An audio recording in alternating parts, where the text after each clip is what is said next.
కోమటిరెడ్డి రాజగోపాల్ రెడ్డి స్వార్థం కోసమే రాజీనామా చేసిండని, కాంట్రాక్టుల కోసమే పార్టీ మారిండని రాష్ట్ర ఆర్థిక మంత్రి హరీష్ రావు ధ్వజమెత్తారు. మునుగోడు ఉప ఎన్నికల సందర్భంగా టీఆర్ఎస్ అభ్యర్థి కూసుకుంట ప్రభాకర్ రెడ్డికి మద్దతుగా మంత్రి జగదీష్ రెడ్డితో కలిసి రోడ్ షో నిర్వహించారు. ఈ సందర్భంగా మంత్రి మాట్లాడుతూ ఎన్నికలతో ఢిల్లీ బీజేపీ నేతలు క్యూ కడుతున్నారని, గతంలో ఏనాడైనా బీజేపీ నేతలు మునుగోడుకు వచ్చారా అని ప్రశ్నించారు. ఉద్యమంలో రాజీనామా చేయమంటే పారిపోయిన వ్యక్తి కేంద్ర మంత్రి కిషన్ రెడ్డి అని అన్నారు. బీజేపీకి ఓటు వేస్తే మోటార్లకు మీటర్లు వస్తాయి, తస్మాస్ జాగ్రత్త అని హెచ్చరించారు.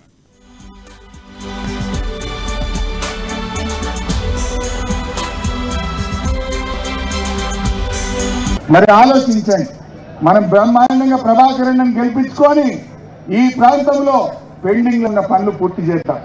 నేను అడుగుతున్నా మా రాజపేట తండ అక్క చెల్లెలను, ఇలా అన్ని నియోజకవర్గాలకు ముఖ్యమంత్రి గారు డబుల్ బెడ్రూమ్ ఇల్లు ఇచ్చిండు, మునుగోడుకు కూడా ఇచ్చిండు. రాజగోపాల్ రెడ్డి 4 ఏళ్ళు ఎమ్మెల్యేగా ఉండి ఒక్క ఇల్లన్న కట్టించిందా నేను అడుగుతా ఉన్నా. ఒక్క ఇల్లన్న కట్టించిందా? ఇక మా జగదీశన్న కట్టించిండు, నేను కట్టించిన ఎమ్మెల్యే ఉంది.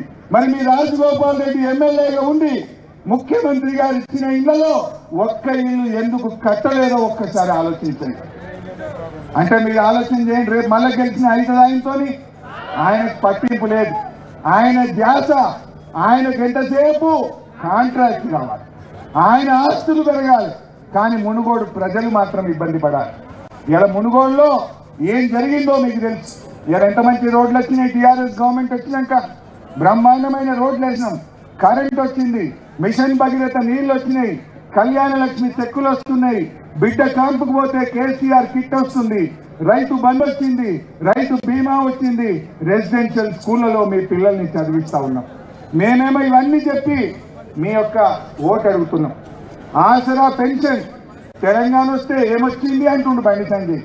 ఏమొచ్చిందో మా అవ్వని అడుగు. నెల 2016 పెన్షన్ తీసుకుంటున్నా మా అవ్వని అడుగు, నీకు చెప్తాను ఏమొచ్చిందో. మా వికలాంగులను అడుగు.